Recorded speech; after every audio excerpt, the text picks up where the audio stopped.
Hello everyone, welcome back to my channel. My name is Kanika Sharma और आज हम बात करने वाले हैं 5 ऐसी चीज़ों के बारे में जो आपको गोवा में जाने से पहले चाहिए ही चाहिए। And it's very essential to keep if you are travelling to Goa. And first of all I am not encouraging any kind of travel plan अभी, क्योंकि सिचुएशन बहुत ख़राब है इंडिया में और इंटरनेशनली भी आपको ट्रैवल नहीं करना चाहिए। Not only in India, international travel भी अभी इस टाइम पे इज़ नॉट रिकमेंडेड। बट जिस टाइम पे मैंने बुक किया था उस टाइम पे सिचुएशन थोड़ा बेटर था और कोरोना के केसेस उतने ज़्यादा नहीं आ रहे थे, तो इसीलिए ये प्री प्लान ट्रिप था मेरा, जो मैंने अभी रिसेंटली क्रिसमस के टाइम पे हम लोग गए थे घूमने के लिए। तो ऑल्दो मैं गोवा 2 बार जा चुकी हूँ, पर स्टिल कुछ एक ऐसी चीज़ें जो मैं हमेशा भूल ही जाती हूँ। तो ये 5 ऐसी चीज़ें हैं जो मैं आपको याद दिलाना चाहती हूँ, जो आपको हमेशा अपने साथ रखनी ही चाहिए if you are planning to travel to Goa.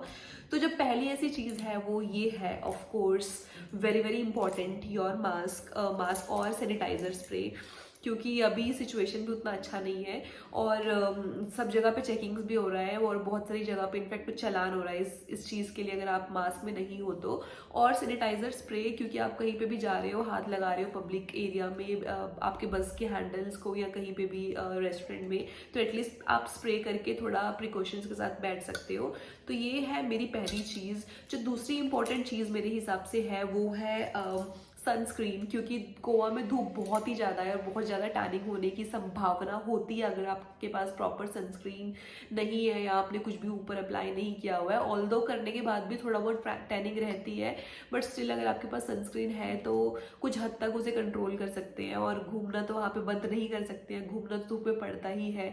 तो sunscreen is my second essential thing which you have to keep if you are planning Goa और कहीं पर भी जहाँ पे बहुत ज़्यादा धूप वगैरह ये सब रहता है। जो तीसरी इंपॉर्टेंट चीज़ मेरे हिसाब से है वो अगेन धूप से ही रिलेटेड है, which is either a cap और अ हैट।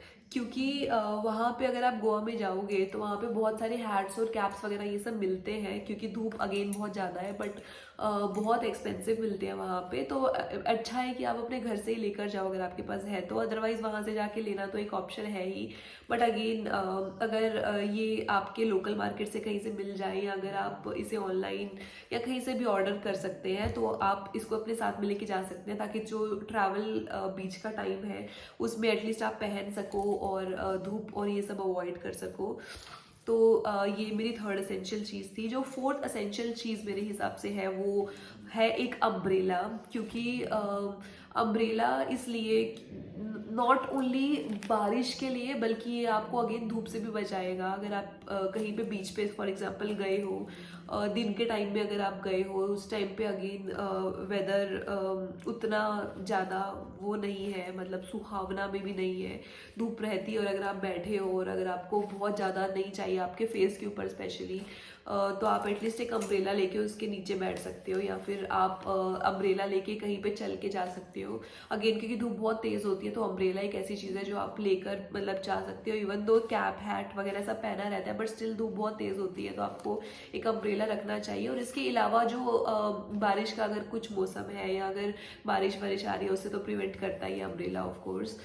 तो ये है। और इसके साथ साथ आप एक स्टॉल भी रख सकते हैं, एक कोई भी कपड़ा जिससे आप अपना फेस कवर कर सकते हो, सॉरी, क्योंकि फेस पे बहुत ज़्यादा टैनिंग और वो सब हो जाती है जिसको मिटाना और हटाना बहुत मुश्किल होता है। बाजू बाजू की तो फिर भी चलती है, बट अगर फेस पे टैनिंग हो जाती है तो उसको हटाना बहुत डिफिकल्ट हो जाता है।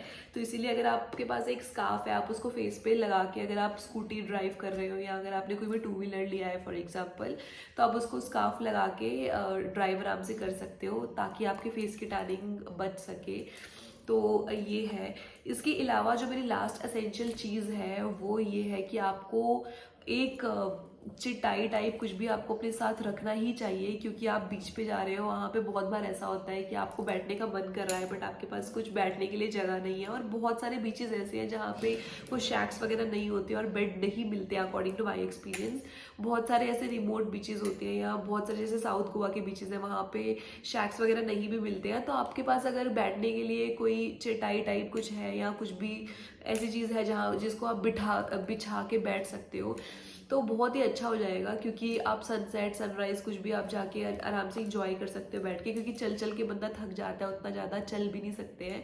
तो अगर आप वहाँ पे जाके बिछा के उसको अपने मैट को आराम से बैठ के इंजॉय कर सकते हो अपनी फैमिली के साथ, तो I think which that thing is best. और वहाँ पे जाके ये चटाई वाली चीज़ नहीं मिलती है मोस्टली, अम्ब्रेला आपको मिल जाएगा वहाँ पे, हैट तो बहुत कॉमन मिलती है वहाँ पे, तो ये सब स्टिल मिल जाएगा, बट एक मैट एक ऐसी चीज़ है जो वहाँ पे जाके आपको नहीं मिलेगी, तो ये चीज़ आपको अपने घर से ही कैरी करनी पड़ेगी।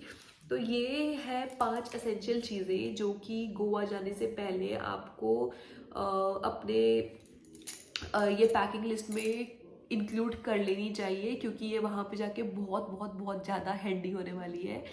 तो अगर आपको ये वीडियो पसंद आई हो एज पर माई एक्सपीरियंस, हो सकता है कि और भी कुछ इंपॉर्टेंट चीज़ें जो कि अभी मुझे नहीं पता या मुझे इंपॉर्टेंट उतनी नहीं लगी मेरे इस वाले ट्रैवल में, यही कुछ चीज़ें थी जो मेरे आसपास थी और बहुत इंपॉर्टेंट मुझे लग रही थी। अगर इसके अलावा भी कोई ऐसी इंपॉर्टेंट चीज़ें हैं जो आपको लगता है, आप कमेंट करके बता सकते हैं। और अगर आपको मेरी ये वीडियो अच्छी लगी हो तो give it a big thumbs up. Bye bye.